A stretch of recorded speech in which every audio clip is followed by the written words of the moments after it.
अस्सलाम वालेकुम everyone. Previous discussion में हम लोगों ने देखा था कि फंक्शन पास बाय वैल्यू और फंक्शन पास बाय रेफरेंस हम लोग देख रहे थे, ठीक है।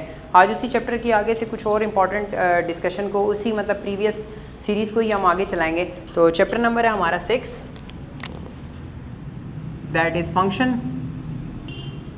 फिर हमने ये भी देखा कि फ़ंक्शन हमारे पास दो टाइप्स के होते हैं, एक हमारे पास यूज़र डिफाइंड फंक्शन होते हैं और एक हमारे पास बिल्ट इन फंक्शन होते हैं।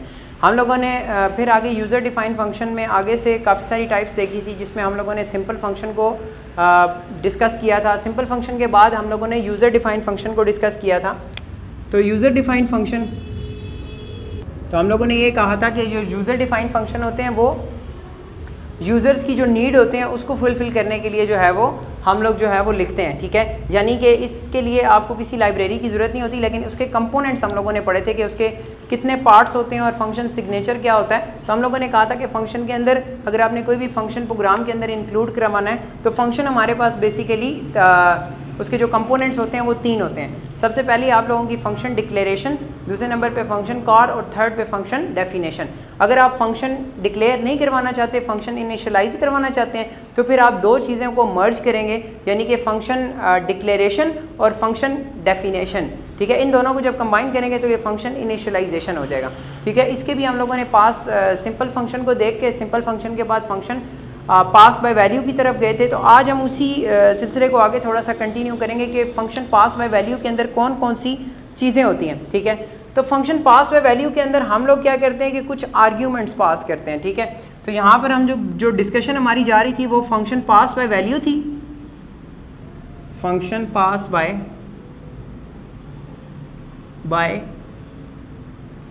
वैल्यू। अच्छा, अब ये जो आपके पास वैल्यू है, ये बेसिकली हम इस वैल्यू को क्या कहते हैं, अगर हम कंप्यूटर की ज़बान में देखें तो हम इसको कहते हैं आर्ग्यूमेंट्स, या फिर हम इसको कहते हैं पैरामीटर्स। दो वर्ड्स, आर्ग्यूमेंट्स या पैरामीटर्स। अब देखते हैं बेसिकली कि हमारे पास पैरामीटर्स क्या होते हैं और वो कितने टाइप्स के होते हैं और किस किस तरह हम उसको यूज़ कर सकते हैं, ठीक है। तो हम डिस्कशन करते हैं पैरामीटर्स की। डेफिनेशन के ऊपर आएंगे तो हम ये कहते हैं कि पैरामीटर्स होते क्या हैं। तो हम ये कहते हैं कि पैरामीटर्स आर द वैल्यूज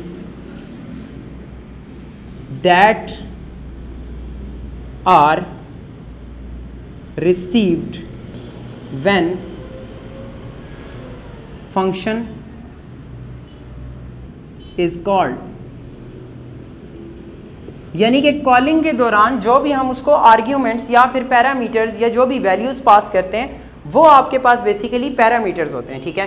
अब पैरामीटर्स इट कैन बी, यहाँ पर हम लिखते हैं इट कैन बी वेरिएबल्स और, ठीक है। तो हमने ये कहा कि ये आपके पास वेरिएबल्स भी हो सकते हैं और ये आपके पास कॉन्स्टेंट्स भी हो सकते हैं, ठीक है। अब अगर हम इसकी टाइप के ऊपर जाते हैं, ठीक है, कि हमारे पास जो वेरिएबल जो पैरामीटर्स हैं उनकी कितनी टाइप्स हो सकती हैं।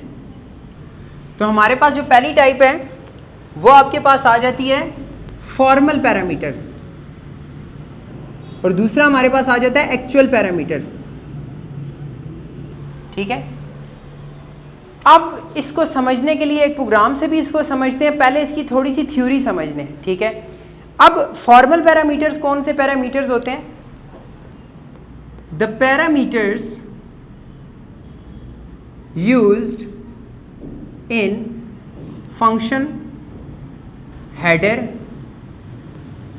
और स्लैश डेफिनेशन, उन फंक्शंस को या उन पैरामीटर्स को हम लोग क्या कहते हैं कि वो वाले जो पैरामीटर्स जो हम हेडर में या फिर जब जहाँ पर हम फंक्शन डिफाइन करवा रहे होते हैं उस दौरान जो हम वैल्यूज़ जो है वो ये जो वेरिएबल हम लोग लेते हैं उसको हम फॉर्मल पैरामीटर कहते हैं, ठीक हो गया। उसके बाद बात करते हैं जी एक्चुअल पैरामीटर्स। एक्चुअल पैरामीटर्स जब हम कहते हैं कि actual parameters, the parameters used when the function is called. ये तो हो गई इसकी डेफिनेशन, ठीक है, कि हमारे पास पैरामीटर क्या है। पैरामीटर वो वैल्यूज़ हैं जो हम ब्रैकेट्स के अंदर वो पास करते हैं, ठीक है। ये वाली जो ब्रैकेट्स हैं, फॉर एग्जांपल जब हम लोगों ने फंक्शन लिखा तो फंक्शन की कुछ ब्रैकेट्स के अंदर अगर हम ब्रैकेट्स खाली छोड़ देंगे तो इसका मतलब है कि उसके अंदर कोई जो है वो फंक्शन, कोई भी जो है वो आर्ग्यूमेंट जो है वो हमारे पास नहीं करवा रहा। और ये फिर हमारे पास पैरामीटर्स की आगे से टाइप्स आ जाती हैं। टाइप्स आपके पास कितनी है, एक फॉर्मल पैरामीटर है और दूसरा हमारे पास एक्चुअल पैरामीटर है। फॉर्मल पैरामीटर की जहाँ तक हमने डिस्कशन की तो वो वाले पैरामीटर जो हमारे पास फंक्शन हेडर के अंदर या फिर हमारे पास फंक्शन डेफिनेशन के अंदर यूज़ होते हैं वो हमारे पास फॉर्मल पैरामीटर्स होते हैं। और एक्चुअल पैरामीटर्स वो वाले पैरामीटर्स होते हैं जो कि फंक्शन कॉलिंग के दौरान, जहाँ पर फंक्शन कॉल हो रहा होता है वहाँ पर उसको हम जब पास करते हैं तो वो वाले सारे के सारे फंक्शन हमारे पास होते हैं एक्चुअल पैरामीटर्स, ठीक हो गया। अब यहाँ पर इसकी अगर और हम डिस्कशन करें कि फॉर्मल पैरामीटर्स और एक्चुअल पैरामीटर्स की आगे से अगर हम डिटेल में देखें कि इसके अंदर और कौन कौन सी कैरेक्टरिस्टिक्स होती हैं, तो हम ये कहते हैं कि फॉर्मल पैरामीटर्स की अपनी कोई वैल्यू नहीं होती। ये जो है ये वैल्यू रिसीव करता है एक्चुअल पैरामीटर से, ठीक है। दोबारा से बात सुनेंगे कि फॉर्मल पैरामीटर्स की अपनी कोई वैल्यू नहीं होती। ये जो है ये वैल्यू रिसीव करता है एक्चुअल पैरामीटर से, ठीक हो गया। और एक्चुअल पैरामीटर जो है वो रिप्लेस हो जाते हैं किससे, फॉर्मल पैरामीटर से। इसका एक प्रोग्राम करते हैं एक छोटा सा, ठीक है, फिर उसको डिस्कस करते हैं कि इसके अंदर बेसिकली कौन कौन से फॉर्मल पैरामीटर्स हैं और कौन कौन से हमारे पास एक्चुअल पैरामीटर्स हैं। तो एक छोटा सा प्रोग्राम लिखते हैं, लेट से एक एग्जांपल प्रोग्राम लिखते हैं। यहाँ पर हम लोग इस फंक्शन को जो है वो डिक्लेयर करवा लेते हैं लाइक void टेस्ट। अब test is the name of the function और हम इसको कह रहे हैं इंट डी और सेमीकोलन, ठीक हो गया। दोबारा वापस आते हैं void पे और यहाँ पर हम लोग लिखते हैं test A. So this is the body of main function. अब आते हैं इस फंक्शन की डेफिनेशन के ऊपर। सो हमने क्या किया, ये तीन काम किए हैं। This is called function header, ठीक है, इसको हम फंक्शन डिक्लेरेशन भी बोलते हैं, ठीक है। और यहाँ पर this is called function call. So तीन कंपोनेंट्स हमने पूरे करने हैं, ये चीज़। अब आते हैं फंक्शन डेफिनेशन के ऊपर। तो हम लोग लिखते हैं, हमने जस्ट क्या डिस्प्ले करवा दिया डी। अगर आप लोग इसकी वर्किंग को देखें, ठीक है, तो this is called function declaration, this is called call और दिस इज कॉल्ड डेफिनेशन। सो ये वाले सारे काम जो हैं वो आप यहाँ पर भी करवा सकते हैं, ठीक है। अब इसमें से अगर आपसे कोई पूछे कि फॉर्मल पैरामीटर्स कौन से हैं और एक्चुअल पैरामीटर्स, यहाँ पर अगर हम यहाँ पर कहें कि फॉर्मल पैरामीटर्स इस प्रोग्राम के अंदर, ठीक है, अब यहाँ पर देखें कि this is your formal parameters, ठीक है, जो कि हेडर में या डेफिनेशन के दौरान यूज़ हुए। कई दफ़ा इस तरह से भी लिखा जाता है, तो ये भी ओके है, इसमें कोई मसला नहीं है। फिर भी आपका जो डी है, ठीक है, तो मैंने दोनों चीज़ें लिखी हैं। या तो हेडर के अंदर आपके पास कोई वेरिएबल दिया हुआ है तो वो भी लिख सकते हैं, या फिर आपके पास जो डेफिनेशन के अंदर जो पार्ट है उसके अंदर भी जो आपके पास जो वेरिएबल है वो यूज़ करते हैं, तो यहाँ पर भी लिख सकते हैं, ठीक है। So there is only one difference between function prototype and function header. Prototype के अंदर हम ये नहीं लिख सकते, लेकिन हेडर के अंदर हम लोग वेरिएबल जो है वो लाजमी लिखते हैं। तो काफ़ी सारी बुक्स ने इसको भी जो है वो डिफ़ाइन करवाया हुआ है। अगर हम फॉर्मल पैरामीटर्स की तरफ आएँ तो this is our formal parameter D. तो ये वाला जो डी पैरामीटर है, ये वाला पैरामीटर हम इसको कहेंगे कि ये फॉर्मल पैरामीटर है। क्यों? क्योंकि ये फंक्शन, इसकी अपनी कोई वैल्यू नहीं है, ठीक है। ये वैल्यू कहाँ से ले रहा है? एक्चुअल पैरामीटर से। अगर हम एक्चुअल पैरामीटर की बात करें, एक्चुअल पैरामीटर है हमारे पास ए, ठीक है, जो कि हमारे पास मेन के अंदर यूज़ हो रहा है। अब वैल्यू जो है मैंने पहले कहा कि एक्चुअल पैरामीटर्स की वैल्यू होती है, फॉर्मल पैरामीटर्स की वैल्यू नहीं होती। ये जो फॉर्मल पैरामीटर्स हैं ये वैल्यू रिसीव करता है एक्चुअल पैरामीटर्स को, और एक्चुअल पैरामीटर्स क्या करता है? देता है वैल्यू किसको? फॉर्मल पैरामीटर्स को। इसका मतलब है कि ये यहाँ पर वैल्यू आई है, ठीक है। अगर हम मेमोरी की वर्किंग थोड़ी सी देखें, ठीक है, अगर आप मेमोरी की तरफ आते हैं थोड़ा सा यहाँ पे, तो इसमें क्या हुआ कि यहाँ पर मेमोरी ब्लॉक बना एक, ठीक है, यहाँ पर ये दूसरा मेमोरी ब्लॉक बन गया, ठीक है। अब ये सेपरेट मेमोरी ब्लॉक है और ये सेपरेट मेमोरी ब्लॉक है, ठीक है। सो इंट वैल्यू, वेरिएबल का नाम है a, वैल्यू इसके अंदर पड़ी हुई है 3। ये दूसरा वेरिएबल है इंट का, इसकी वेरिएबल का जो नाम है d, और इसके अंदर जो वैल्यू आ रही है वो कहाँ से आ रही है, यहाँ पे। जब ये प्रोग्राम रन टाइम पे जाएगा तो ये 3 बेसिकली यहाँ पर शिफ्ट हो गया, ठीक है। तो हमने क्या किया कि यहाँ से ये वैल्यू जो थी वो यहाँ पर आपके पास एक्चुअल पैरामीटर्स के अंदर से ये जो हमने इसको वैल्यू पास की है, ये वैल्यू कहाँ पर चली गई है, डी के अंदर, यानी कि अब ये वेरिएबल जो है वो रिप्लेस हो गया, ठीक है। अभी इंशाल्लाह हम लोग इससे नेक्स्ट कंसेप्ट में एक्चुअल लोकल और ग्लोबल का स्कोप पढ़ेंगे, फिर आपको क्लियर हो जाएगा। अगर फॉर एग्जांपल कहते हैं कि हम यहाँ पर भी ये यूज़ कर सकते हैं, काफ़ी सारे क्वेश्चन इंशाल्लाह आपको अगली कुछ सीरीज़ के अंदर जो है वो फंक्शन के हवाले से क्लियर हो जाएंगे, ठीक है। तो इसका मतलब है ये सेपरेट मेमोरी ब्लॉक है और ये जो है वो सेपरेट मेमोरी ब्लॉक है। इसका मतलब है कि जो डी के अंदर वैल्यू आई है वो कहाँ से आई है, ए के अंदर से। अच्छा, तो यहाँ पर एक चीज़ आपको समझनी पड़ेगी कि जो पैरामीटर्स का सीक्वेंस है वो सेम होना चाहिए, ठीक है। जो पैरामीटर का जो सीक्वेंस है वो सेम होना चाहिए, मींस कि आपके पास ये वाला जो पैरामीटर है ये भी इंटीजर डाटा टाइप का होना चाहिए और ये भी पैरामीटर जो है वो इंटीजर डाटा टाइप का होना चाहिए, ठीक है। अब यहाँ पर हम एक और बात लिखते हैं कि the parameters are always written in parenthesis, ठीक है, कि हमेशा वो किस में लिखे जाते हैं, ब्रैकेट्स में, ठीक हो गई। और इसके अलावा the parameters, the multiple parameters can be separated by comma. तो मल्टीपल पैरामीटर्स का मतलब क्या है, इस चीज़ को भी देख लें कि हम लोगों ने क्या किया कि यहाँ पर फॉर एग्जांपल हमने यूज़र को बताया, फॉर एग्जांपल इस तरह से चला लेते हैं, इसको देखते हैं। इसका मतलब ये है कि ये फंक्शन अब हमारे पास कितने पैरामीटर ले रहा है, 2, ठीक है। कितने पैरामीटर ले रहा है, हमारे पास 2 पैरामीटर्स ले रहा है। फर्स्ट वन जो होगा वो हमेशा जो है वो इंटीजर का होगा और सेकंड वाला जो है ये कैरेक्टर का होगा। तो हमने शुरू में डिफाइन करवा दिया कि ऐसा ही होगा, ठीक है। अब यहाँ पर देखें, यहाँ पर फॉर एग्जांपल मैं कह देता हूँ, यहाँ पर इसके आगे मैं लाइन लिख देता हूँ, लेट्स से के CHAR CH is equals to capital A। इसका मतलब है मेरे पास 2 वेरिएबल्स हैं, सो आप दोनों तरीक़ों से जो है वो वैल्यू जो है वो पास कर सकते हैं। फॉर एग्जांपल लेट्स से कि A है और दूसरे नंबर पे मैंने CH पास कर दिया। अच्छा, एक चीज़ का ध्यान रखिएगा कि यहाँ पर हमने हमेशा इंटीजर ही वेरिएबल पास करना है, या आप इधर कांस्टेंट भी पास कर सकते हैं, लेकिन वो मस्ट है कि वो इसका सीक्वेंस सेम होना चाहिए। यानी कि जो आप कॉमे से पहले वाली वैल्यू यहाँ पर इंटर करवाएंगे वो हमेशा इंटीजर के अंदर होगी और जो नेक्स्ट वैल्यू है वो आपके पास कैरेक्टर के अंदर होनी चाहिए। वो आप शुरू में इसीलिए हम उसको डिफाइन करवा रहे हैं, ठीक है। अब नेक्स्ट जब यहाँ पर आएगा तो हमने यहाँ पर साथ एक और चीज़ ऐड करनी है, लेट्स से। तो अगर मेमोरी की बात करें तो अब यहाँ पर वेरिएबल्स जो हैं वो बढ़ गए हैं, ठीक है। वेरिएबल्स की जो तादाद है वो बढ़ गई है। Character this one is CH and this one is E। अब यहाँ पर कैपिटल A है और यहाँ पर भी कैपिटल A है ड्यूरिंग द रन टाइम जो हम लोग उसको पास करें। तो यहाँ से जो आपके पास वैल्यू है वो यहाँ पर आ जाएगी।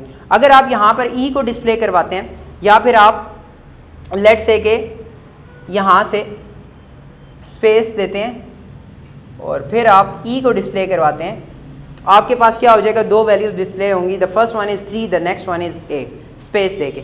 यानी कि अगर इसकी हम आउटपुट लिखें तो ये आपके पास 3 और स्पेस A, इस तरह की आपके पास जो है ये आउटपुट आ जाएगी। दिस इज़ योर आउटपुट, ठीक है। आप इसको देख लें।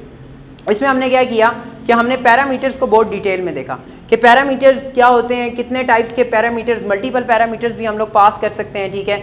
2 इंटीजर टाइप के वैल्यू पास करने हैं तो यहाँ पर भी 2 इंट रखेंगे। फिर ये मस्ट है कि आप लोगों ने यहाँ पर इसको पैरामीटर्स कौन कौन से पास करते हैं। आई होप कि ये वाला जो सीरीज़ है ये आप लोगों को पैरामीटर्स की जो है वो अच्छी समझ में आ गई होगी। चले move to the next topic के हमारे पास स्कोप के हवाले से बात करते हैं कि फंक्शन का स्कोप क्या होता है और कितने टाइप्स का जो है वो फंक्शन का स्कोप हम लोग जो है वो डिक्लेयर करवा सकते हैं। नेक्स्ट टॉपिक आपके पास क्या है, स्कोप ऑफ फंक्शन। तो स्कोप ऑफ फंक्शन बेसिकली होता क्या है, it is the area in which function can be accessed. इसको देखते हैं इस डेफिनेशन को प्रॉपर अंदाज में कि ये बेसिकली क्या हमसे कहना चाह रही है. अच्छा, उसके बाद आपके पास अगर हम इसकी टाइप्स की बात करें तो हमारे पास इसकी दो टाइप्स होती हैं. एक आपके पास होता है लोकल स्कोप और एक होता है ग्लोबल स्कोप. हम ये कहते हैं कि व्हेन फंक्शन इज डिक्लेयर, ठीक है, विद इन अनदर फंक्शन, ठीक है, कि जब आपके पास जो फंक्शन है वो किसी दूसरे फंक्शन के अंदर डिफाइंड हो, ठीक है, उसको हम कहते हैं लोकल स्कोप. ठीक है, for example the function is defined and declared inside another function. ठीक है, और दूसरी बात हम इसमें लिख सकते हैं कि इट स्कोप इज लिमिटेड. अच्छा, इस चीज़ की एग्जांपल ऐसे है कि फॉर एग्जांपल आप लोगों के पास कोई लोकल ब्रांड चल रहा है, लाइक यहाँ पर अगर हमारे पास तहजीब है तो तहजीब सिर्फ आपको रावलपिंडी, इस्लामाबाद में या पाकिस्तान के कुछ शहरों में अगर इनकी ब्रांचें खुली हैं तो आपको मिल सकती है. ठीक है, लेकिन ये हमारे पास है लोकल स्कोप. ठीक है, इसका मतलब है कि इसकी एक्सेसिबिलिटी जो है वो कम है. अगर हम ग्लोबल स्कोप की बात करें तो हम ये देखते हैं कि जिस तरह मैकडोनल्ड हो गया, KFC हो गया, तो दुनिया में आप सब कॉन्टिनेंट में कहीं भी चले जाएं तो आप उसको जो है वो एक्सेस कर सकते हैं. ठीक है, सो इसका जो स्कोप है वो लिमिटेड है, इसका जो स्कोप है वो हायर है, या फिर आप ये कह सकते हैं इट स्कोप इज़ लेस और इट स्कोप इज़ हायर. ठीक है, तो ये बात जो है वो आप यहाँ पर लिख सकते हैं. ठीक है, स्कोप की एग्जांपल मैंने आपको उसके हिसाब से दे दी है जो अभी मैंने बात की है तहजीब की और मैकडोनल्ड की या फिर आपके पास KFC की.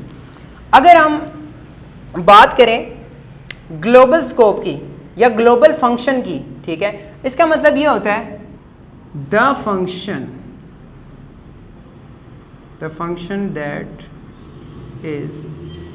That is defined and declare inside another function. और अगर हम ग्लोबल की बात करें तो हम ये कहते हैं कि the function that is declared and defined outside function. अब हम लोग जो इससे पहले पढ़ रहे थे, ठीक है, वो क्या था आपका, वो आपका ग्लोबल स्कोप हम पढ़ रहे थे. ठीक है, अगर हम इसकी डेफिनेशन पे आए और अगर हम लोकल वेरिएबल को थोड़ा सा देखें, ठीक है, इसकी चेक करते हैं कि ये बेसिकली किस तरह से काम करता है. तो let's start with an example, with a very simple example जिसमें हम लोकल स्कोप को जो है वो डिस्कस करेंगे. तो लेट्स से एग्जांपल, सो यहाँ से मेन से बात स्टार्ट करते हैं. लेट्स से एक एग्जांपल शुरू से ही कर लेते हैं. ठीक है, मेन से आगे अगर हमने बात स्टार्ट की और हमारे पास जो है वो लोकल फंक्शन है. ठीक है, अब लोकल फंक्शन के अंदर हम लोग क्या करवा देते हैं, एक हम फंक्शन डिक्लेयर करवा देते हैं. लेट्स से वाइड शो, और हम इसको कहते हैं सी आउट हेलो. फंक्शन को ख़त्म कर दिया. अब ये बेसिकली क्या है, इस वर्ड को, ये वाली जो है ये हमारे पास क्या हो गया, फंक्शन इनिशियलाइजेशन. ठीक है, this is called function initialization, यानी कि हम लोग फंक्शन को डिक्लेयर भी कर रहे हैं और फंक्शन को डिफाइन भी कर रहे हैं. ठीक है, अब हमने जस्ट क्या कराना है, फंक्शन को कॉल करवा लें. सो this is the example of local scope. ठीक है, this is the local variable. ठीक है, ये आपके पास क्या है, लोकल फंक्शन है, यानी कि डिक्लेयर हुआ है और जहां पर डिफाइंड हुआ है, ठीक है, वो आपके पास एक और फंक्शन के अंदर, यानी कि आपके पास एक मेन फंक्शन था, उस मेन फंक्शन के अंदर ही आप लोगों ने दूसरा कोई फंक्शन जो है वो डिक्लेयर भी करवाया और डिफाइन भी करवाया और उसको आप यूज़ कर सकते हैं. अच्छा, अब अगर आपसे कोई बात करे कि कोई पूछ ले क्वेश्चन कि इस फंक्शन का जो स्कोप है वो कितना है, तो इसको आप ये कह सकते हैं कि ये जो इसका स्कोप है, यानी कि ये जो शो फंक्शन है, इसका जो स्कोप है वो लिमिटेड है, यानी कि with in the main function आप सिर्फ इसको मेन फंक्शन के अंदर ही एक्सेस कर सकते हैं, यानी कि इसके अलावा आप कहीं भी इसको एक्सेस नहीं कर सकते. ठीक है, अब लोकल वेरिएबल हो गया। अब इसके अलावा हम ग्लोबल वेरिएबल को डिस्कस करते हैं। तो लेट्स स्टार्ट। ये आपको समझ आ गया होगा, ठीक है। मैं इसके साथ ही लिख देता हूँ यहाँ पर, ताकि ये एग्जांपल जो है वो साथ ही चल ले। सो this is basically local function. अच्छा, अब यहाँ पर बात करते हैं ग्लोबल फंक्शन की। तो यहाँ से स्टार्ट करते हैं। वाइट शो और मेन आपका, और मेन के अंदर हम जाके जस्ट कॉल कर रहे हैं। अब ये देखें, ये किसी फंक्शन के अंदर नहीं डिक्लेयर हुआ, ठीक है, ये फंक्शन से ऊपर डिक्लेयर हुआ है। तो दिस इज कॉल्ड, अब ये भी फंक्शन इनिशियलाइजेशन है, क्योंकि हम लोग डिक्लेरेशन और डेफिनेशन जो है वो एक ही लाइन पे करवा रहे हैं, यानी कि एक ही जगह पर। दूसरे जो हमने फंक्शन पढ़े, यहाँ पर पहले वाइट शो लिखते थे, यहाँ पर करवा सकते थे, क्योंकि यहाँ पर जगह थोड़ी सी शॉर्ट थी, इस वजह से मैंने इनिशियलाइजेशन यहाँ पर आपके पास करवा दिया, ठीक है। अब इसका फ़ायदा क्या है? इसका फ़ायदा ये है कि ये जो हमारे पास शो का फंक्शन है, इसको आप मेन के अंदर भी कहीं भी यूज़ कर सकते हैं, और कोई और फंक्शन है वहाँ पर भी यूज़ कर सकते हैं। लेकिन जो आपका लोकल वेरिएबल है, लोकल जो फंक्शन है, लोकल फंक्शन सिर्फ इस बॉडी ऑफ द जो मेन फंक्शन है, जो सिर्फ body of the main function है, सिर्फ उसी के अंदर जो है वो एक्सेस कर सकता है, ठीक है। यानी कि जो शो है, इसको आप कहीं भी बाहर जो है वो यूज़ नहीं करवा सकते। इसी तरह ये ग्लोबल फंक्शन है, इसको आप कहीं भी जो है वो शो करवा सकते हैं। यानी कि एक और फंक्शन हम लें अगर, और उस फंक्शन के अंदर भी अगर हम इस फंक्शन को कॉल करवा लें, तो ये आपके पास आउटपुट देगा, ठीक है, इसमें कोई एरर नहीं आएगा। जबकि यहाँ पर जो है वो एरर आएगा, क्योंकि इसका स्कोप सिर्फ यहीं पे, इसको आप सिर्फ मेन के अंदर ही यूज़ कर सकते हैं। इसको आप मेन के अंदर भी यूज़ कर सकते हैं, इसको आप किसी और दूसरे फंक्शंस के अंदर भी यूज़ कर सकते हैं। तो यहाँ पर आपको डिफरेंस जो है वो नज़र आ गया होगा कि लोकल वेरिएबल क्या होता है और ग्लोबल वेरिएबल क्या होता है। इंशाल्लाह नेक्स्ट सीरीज़ में हम लोग जो है वो कोशिश करेंगे लोकल और ग्लोबल वेरिएबल की तरफ, और इसके बाकी आगे जो कुछ कंसेप्ट्स हैं वो भी इंशाल्लाह जो है वो क्लियर करने की कोशिश करेंगे। तब तक के लिए अपना ख्याल रखिएगा। अल्लाह हाफ़िज़।